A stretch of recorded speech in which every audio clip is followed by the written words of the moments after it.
नमस्कार, आप देख रहे हैं कशिश न्यूज और आपके साथ मैं हूं ज्ञानेंद्र। देखिए, गोपालगंज उपचुनाव का परिणाम घोषित हो गया। वहां से बीजेपी प्रत्याशी कुसुम देवी विजेता घोषित की गई है। उन्हें वोट मिला है आपको 70,053 वोट और आरजेडी के उम्मीदवार जो मोहन प्रसाद गुप्ता है उनको मिला है 68,259 वोट, यानी कि कम मार्जिन से 1794 वोट से कुसुम देवी वहां से जीत गई है।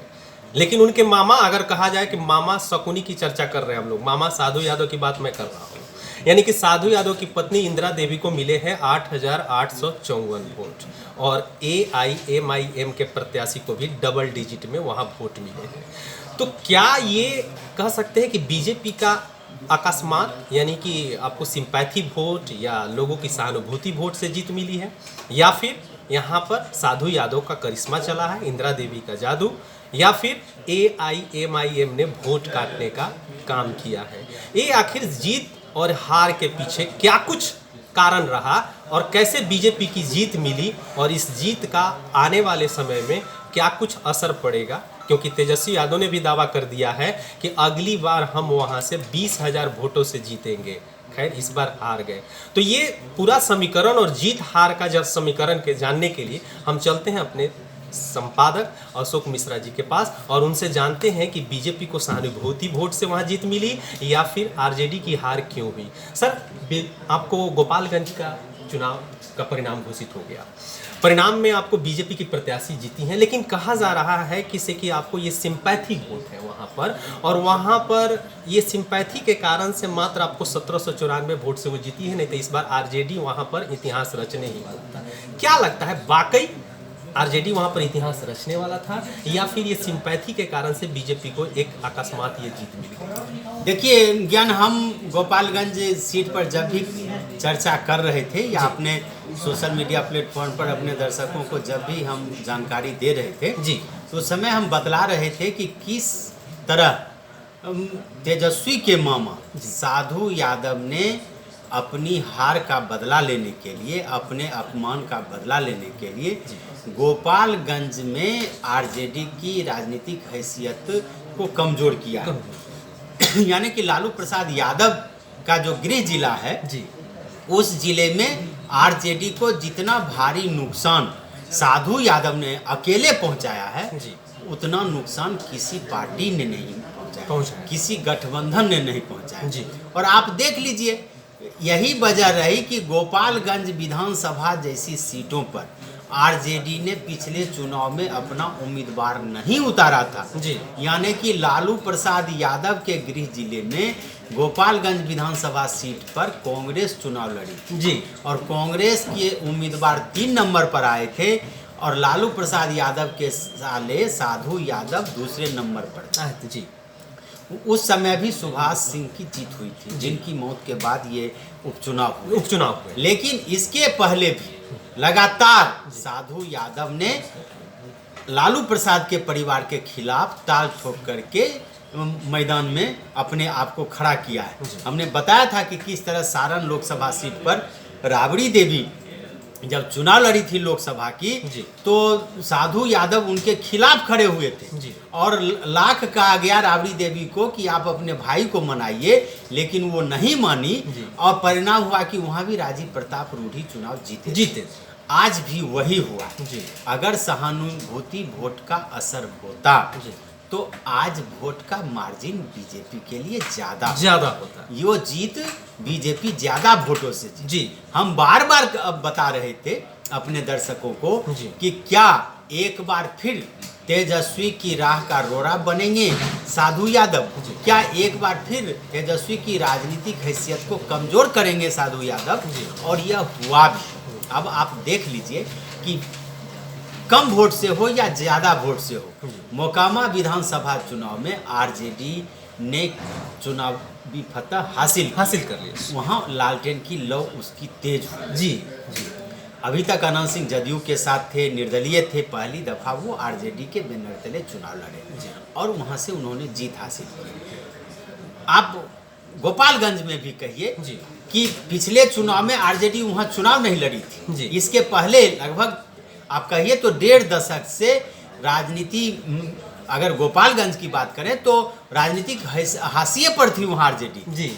इस बार तेजस्वी ने पूरे दमखम के साथ अपने उम्मीदवार मोहन गुप्ता को उतारा। वो वैश्य जाति से आते हैं जो बीजेपी का मूल या कह सकते हैं वोटर, बेसिक वोट है। जी जी, कोर वोटर है, कोर वोटर है उसके। आर्थिक रूप से भी मोहन गुप्ता काफी हैसियत वाले हैं जी, यानी यानी कि आर्थिक और सामाजिक दोनों से मोहन गुप्ता मजबूत है। और राजनीतिक हैसियत तेजस्वी ने जब टिकट दिया तो आरजेडी जदयू के अलावे अन्य 5 विपक्षी दल जो हैं या जो अब महागठबंधन में है, जो सरकार में है, वो उनका साथ मिला। साम दाम दंड भेद सब कुछ मोहन गुप्ता के साथ था। बिहार सरकार नीतीश कुमार जी, छोटे सरकार तेजस्वी यादव, जदयू की राष्ट्रीय अध्यक्ष ललन सिंह, उपेंद्र कुशवाहा समेत सभी बड़े नेता गोपालगंज के चुनावी अखाड़े में उतरे थे मोहन गुप्ता को जिताने के लिए। तेजस्वी दावा भी कर रहे थे कि इस बार बीजेपी की विदाई तय है और तेजस्वी ने अंतिम दिन यह दावा किया था कि यह चुनाव केवल औपचारिकता है, फॉर्मेलिटी है, हम दोनों सीटों पर जीतेंगे। लेकिन अंततः तेजस्वी के कैंडिडेट को हार का सामना करना पड़ा। भले ही वोटों का अंतर कुछ कम हो, लेकिन हार होती है और जीत होता है। लेकिन सबसे बड़ी बात जो सवाल आपने पूछा जी, हम पहले साधु यादव की भूमिका पर चर्चा करेंगे। जी 9000 वोट, 8800 वोट, मतलब 8800 के करीब वोट साधु यादव की पत्नी इंदिरा देवी को मिला है बीएसपी के जी, और मात्र 1800 वोट से मोहन गुप्ता हारे। आप समझ लीजिए कि अगर यह वोट 50% वोट भी, जबकि ये सारे के सारे वोट माय समीकरण से हैं, यादव जाति के हैं, और सबसे बड़ी बात है कि यह समीकरण तेजस्वी के साथ है, जिसके एक छत्र वो नेता है लालू यादव, तेजस्वी यादव। वह वोट अगर इंदिरा देवी को नहीं मिलता तो किसी भी कीमत पर बीजेपी को नहीं मिलती। लेकिन यह वोट मिल गया इंदिरा देवी को। सीधा नुकसान हुआ है वहां पे तेजस्वी को। और आप कह सकते हैं कि मामा एक बार फिर शकुनी के रूप में जो साधु यादव ने पासा फेंका, उस पासे में तेजस्वी यादव फंस गए और शकुनी मामा की जीत हुई। यानी कि तेजस्वी की हार में, आरजेडी की हार में ही साधु यादव अपनी जीत मानते रहे। और आपने देखा होगा कि मतदान के दिन साधु यादव ने दावा किया था कि गोपालगंज में पता चल जाएगा कि किसकी राजनीतिक हैसियत क्या है। और सही मायने में अभी गोपालगंज से पटना की दूरी आरजेडी के लिए, तेजस्वी के लिए काफी दूर है। लेकिन एक चीज फैक्टर यहाँ उठता है सर, सबसे बड़ी चीज है क्या कि साधु यादव पिछले दफा भी 2020 में यहाँ से चुनाव लड़े थे और वो वहाँ पर सेकंड रनर अप रहे थे ये, लेकिन इस बार तो मात्र 8854 वोट आए हैं, तो ये तो सेकंड रनर अप तो बने नहीं। तो कहीं ना कहीं साधु यादव का भी कद गोपालगंज में धीरे धीरे कम होता दिख रहा है, बशर्ते उन्होंने खेल बिगाड़ने का काम जरूर किया। देखिए, इसके पहले भी साधु यादव चुनाव लड़े हैं तो उनकी जमानत जब्त हो गई है लेकिन अगर 2015 के चुनाव की बात करें 2020 में फिर वो 2 नंबर पर आ गए यहाँ साधु यादव की राजनीतिक हैसियत तो पहले तेजस्वी और लालू प्रसाद ने खत्म कर दिया लेकिन अगर कहिए कि डूबते को तिनके का सहारा, साधु यादव लगातार इस प्रयास में हैं कि गोपालगंज में किसी भी कीमत में हम लालू यादव की राजनीतिक हैसियत को बढ़ने न दें, तेजस्वी की राजनीतिक हैसियत को बढ़ने नहीं दें। इसके पीछे साधु यादव यही चाहते हैं कि लालू प्रसाद यादव और तेजस्वी यादव उनको फिर से अपने गेट में एंट्री दें, मामा भांजे में समझौता हो, एक राजनीतिक समझौता हो और साधु यादव फिर से अपनी बहन राबड़ी देवी के साथ, भगने तेजस्वी यादव के साथ और कहिए जीजा लालू प्रसाद के साथ आवे। चूंकि कभी बिहार की राजनीति में साधु यादव की तूती बोलती तो साधु यादव जानते हैं कि अगर फिर से हमको समझौता हो जाता है तो निश्चित रूप से आने वाले दिनों में फिर हमारी राजनीतिक हैसियत बढ़ जाएगी।